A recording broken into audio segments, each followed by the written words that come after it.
Fala pessoal, no vídeo de hoje eu quero te mostrar como que o Bradesco pode acabar pagando um mega dividendo, uma mega bonificação ou até mesmo um programa de recompra de ações. O que eu vou te mostrar muitas pessoas esqueceram de colocar na ponta da caneta. Então do que vamos falar? Basicamente da provisão para devedores duvidosos. É a sigla PDD. Então todos os bancos já provisionam, ou seja, deixa retido o valor que eles acham que vão perder com possíveis calotes, ou seja, clientes mais arriscados. Então o Bradesco hoje está com uma PDD, uma provisão para devedores duvidosos, acima de 5% ao ano, enquanto do Banco do Brasil é muito mais reduzido, ou seja, o risco de calote é menor, logo sobra mais lucro. E isso tudo é calculado em cima da sua carteira de crédito. Então para você fazer essa conta, basicamente você pega o valor total da carteira de crédito e multiplica pela porcentagem de inadimplência esperada. Basicamente, se a carteira de crédito é R$1 milhão e a inadimplência é 5%, então a provisão para devedores duvidosos seria R$50 mil. Mas antes, passando aqui rapidinho para te convidar a se inscrever aqui no canal, assim você fica por dentro de todas as novidades.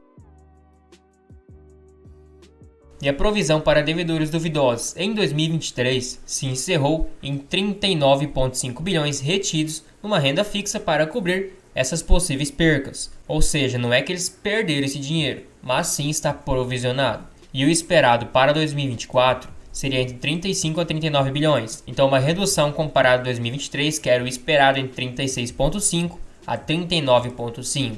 Uma das principais causas é que se você for relacionar a taxa de juros medido pela taxa Selic com os calotes, no caso inadimplência, se você for entender lá em 2011, quando a Selic estava em 11,75%, a inadimplência média estava em 4,41%.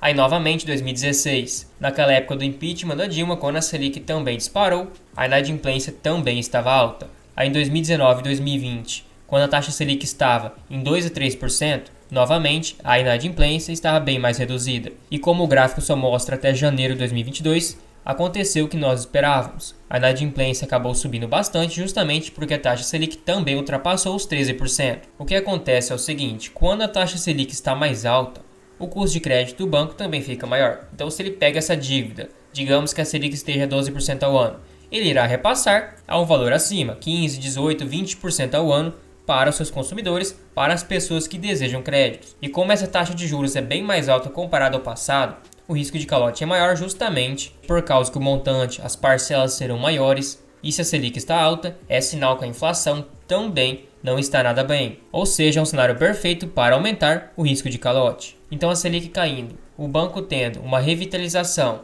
e com isso o seu ROI aumentando, é um cenário perfeito para dividendos e uma retomada do banco.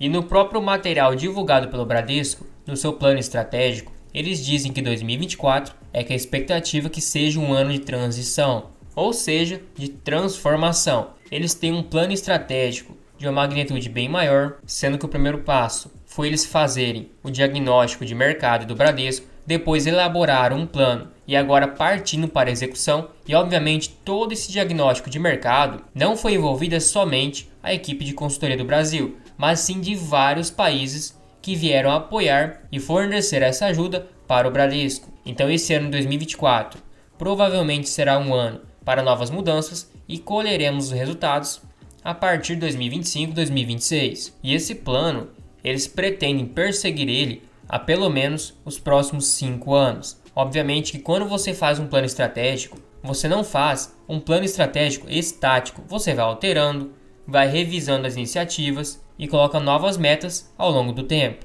E tudo isso alinhado com um dos maiores descontos já vistos no Banco Bradesco, até porque hoje está negociado a 0,8 vezes o valor patrimonial, o valor mais barato do que 10 anos atrás. Ele não chegou nesse patamar desde 2014 e continua pagando um bom dividendo para ir amenizando o risco. E pegando o resultado de 2019 do banco, ele tinha uma carteira de crédito de 605 bilhões, hoje já consta mais de 870 bilhões, então teve um bom crescimento, sendo que sua inadimplência média acima de 90 dias era por volta de 3,3% lá no final de 2019. Claro que chegou até 4,4%, aí começou a cair, terminou com 3,3%. Chegou até mesmo com 3,2%. E a sua PDD lá em 2019 era 14,4 bilhões, ficou bem próximo do seu máximo divulgado no seu guidance. Agora em 2023, no último trimestre, ficou em 5,1%, uma queda de 0,5 pontos percentuais comparado ao do terceiro trimestre. Então, se o Bradesco conseguisse, nos próximos anos, quem sabe 2024 ou 2025, uma PDD de 4%, já teríamos a diferença absurda na questão da sua provisão e poderia ser repassado aos acionistas toda essa diferença. Inclusive, ficaria em torno do seu mínimo estabelecido no seu guidance para 2024. Porque fazendo uma conta básica, 877 bilhões da sua carteira de crédito, multiplicado por 4%, chegaríamos a uma provisão de 35 bilhões, assim como foi divulgado no guidance em 2024. Hoje a provisão está em 39,5 bilhões. Se subtrairmos, chegaríamos em 4,4 bilhões que poderiam ser distribuídos aos acionistas, como se fosse um dividendo não recorrente, ou então fazer um programa de recompra de ações, ou quem sabe até mesmo uma bonificação. Mas o mais provável seria um dividendo ou então a recompra. E esse valor de 4,4 bilhões dividido pelo total de papéis do Bradesco representaria um dividend yield de 41 centavos por ação. Se fôssemos dividir pela cotação atual de 12,52, um dividend yield de 3,3% adicional, fora o que ele já pretenderia pagar, que seria uma estimativa de 8 a 9%. Então o Bradesco pode surpreender com um bom dividendo. Outro ponto que reforça a tese que o Bradesco pode anunciar uma bonificação em breve foi o que aconteceu agora na Assembleia Geral Extraordinária. Eles aprovaram que o capital social do Bradesco, ou seja, o total de ações, não pode ultrapassar 17,2 bilhões de ações ordinárias ou preferenciais. E o que acontece? Esse aumento de capital ele é mediante a deliberação do Conselho de Administração. Então fica muito mais fácil fazer uma bonificação e ser aprovada. E isso acabou dando espaço para várias bonificações, porque o total de ações hoje é 10,6 bilhões. Então teria aproximadamente 60 a 70% de aumento de capital através dessas bonificações. Claro que vai aumentando a base acionária, o dividendo é proporcionalmente menor, mas você tem mais ações, dá elas por elas. Tanto é que por isso o Bradesco não cresce fortemente seus dividendos desde 2014. Claro que teve um bom dividendo em 2023 e ele não paga dividendos tão altos, mas o número de ações vai cada vez aumentando. A última bonificação que tivemos foi lá no dia 18 de 4 de 2022, 1 para 10, ou seja, cada 10 ações que você tivesse, uma ação você receberia de bonificação. Depois tivemos outra bonificação lá no mês 4 de 2021, também 1 para 10 e assim vai indo. O que acontece é que o site não calcula essa bonificação e acaba mostrando um péssimo resultado em 10 anos, uma péssima rentabilidade do Bradesco. Mas não é bem assim, tivemos essas bonificações em todo esse período. No mais, o Bradesco pode acabar surpreendendo, pode acabar pagando um bom dividendo, mas você está assumindo o risco que está comprando um banco que está em processo de revitalização. Ao meu ver, não é um risco tão grande por ser um banco com quase 150 bilhões de valor de mercado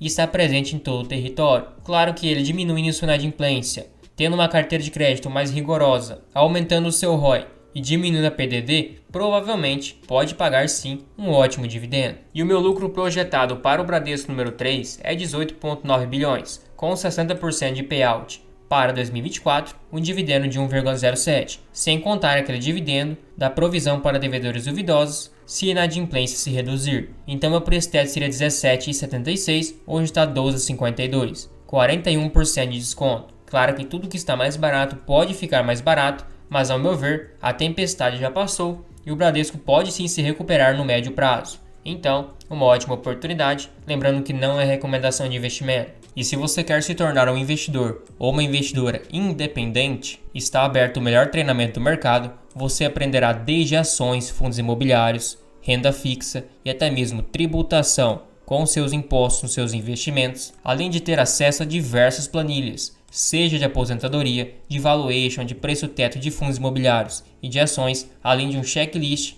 para selecionar boas ações. Lembrando que você tem 7 dias para poder testar o treinamento, caso contrário recebe o dinheiro de volta. E também o professor e criador desse curso, o Mirai Investing, foi com ele que eu aprendi o que eu sei hoje. Então eu recomendo, é um treinamento do básico ao avançado e realmente é muito útil para quem quer ser um investidor na bolsa de valores no longo prazo. Lembrando que o curso está disponível por somente R$ 1.197, perto do valor que você irá investir no longo prazo, não é praticamente nada, e também as inscrições são por tempo limitado e logo mais irá se encerrar as vagas disponíveis. Também não se esqueça de se tornar um membro apoiador aqui no canal. Você recebe selos de fidelidade para te diferenciar nos comentários, tem prioridade de resposta, acesso a uma planilha de preço teto e a um grupo no WhatsApp exclusivo para membros. Tudo isso por somente R$ 2,99 por mês. Fica um valor bem acessível, você nem percebe que está pagando, mas me incentiva demais.